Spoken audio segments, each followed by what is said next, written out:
Hi guys, in today's video we're going to be painting a gradient with acrylic paint. I like to use a brush that's at least 1 inch wide and that's flat.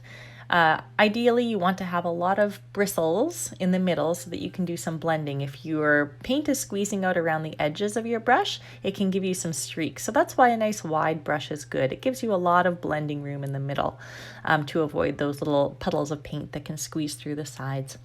As you can see, this is about a 1¼ inch brush here. And these are the two colors I'm going to use today. So I'm using a nice dark orange and a very deep yellow.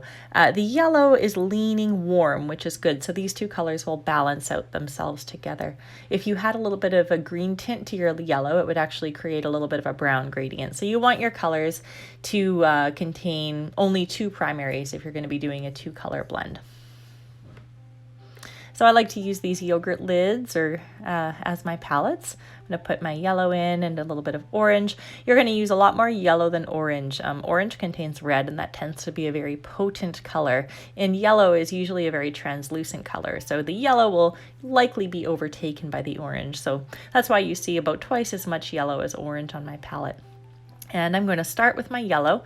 I'm going to paint up to about 75% of the way of my canvas, and then I'm going to add in my orange, and I'm going to do a little bit of a blend, and you'll see that pretty quickly here. So here I go with the yellow. Now it's important to go all the way across your canvas. So here I'm going up and down, but you could go left or right. It depends on what way your canvas is facing. So you always want to go all the way from one edge to the other, kind of like a printer depositing ink on a page. And that'll just give you a nice smooth transition.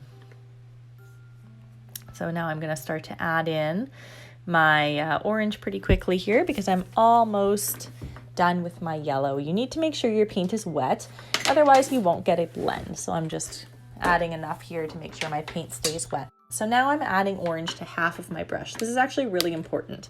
You want to leave half your brush empty if you can, and then the other half is going to be for depositing the paint. So what I'm going to do here is just go over this seam a few times, and the empty part of my brush is allowing me to blend those colors really softly. So I'm not getting any big clumps of orange coming out the yellow side of my canvas. And then the side with the orange on it is just depositing orange really nicely. So I'm able to kind of do this transition nice and smoothly without worrying about too many clumps of paint coming out here. I'm taking it all the way to the bottom, and then I'm going to go all the way back up to the top here. Now you can only do this as long as your paint is wet. So once your paint starts to dry, you're going to want to kind of back off a little bit.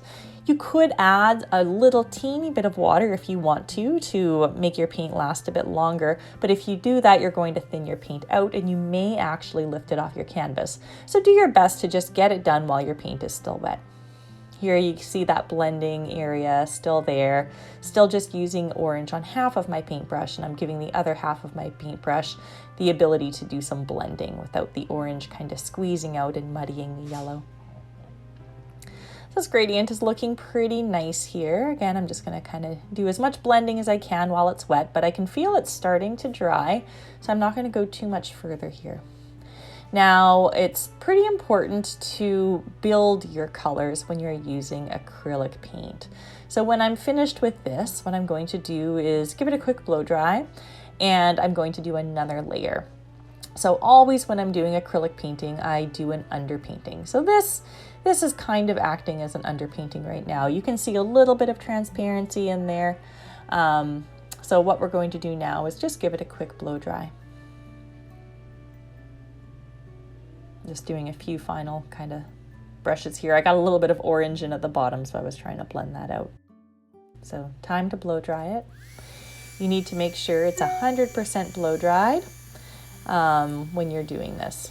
If it's 90%, you'll end up blending your paint and then you won't get that layer building it up. You'll just get kind of blended paint instead of built up paint, so you won't get that full color that you're looking for. So I sped that up.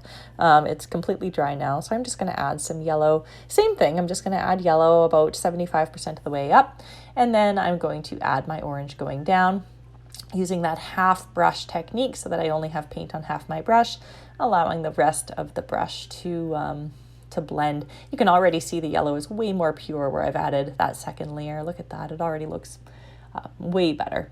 So the more layers you can add when you're doing something like this, the more solid your painting is likely to look. And I usually 2 is okay, but you know, sometimes I even go with 3. Certain colors like green and yellow tend to be really transparent, at least with the brands of paint that I use. So if I'm ever doing green or yellow, sometimes I'll go in and do 3. So you see I brought up my yellow about 75% of the way up again. So I just went straight over that orange. You can actually see the transparency there a little bit. You can see the orange through the yellow. Now I'm picking up paint. There, I put a little bit too much on. There we go. Tried to clean that edge off. I don't want it to be globby here.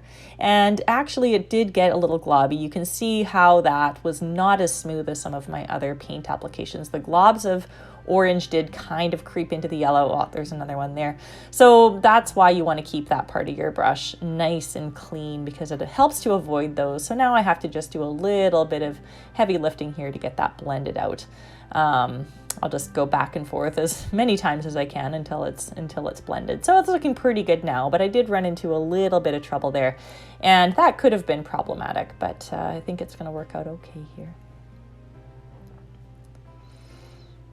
So the color's nice and pure.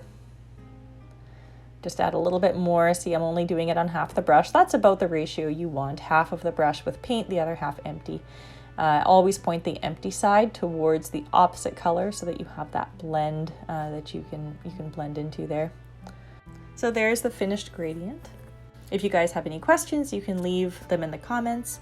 And yeah, I hope you guys enjoyed the tutorial. I'll see you soon.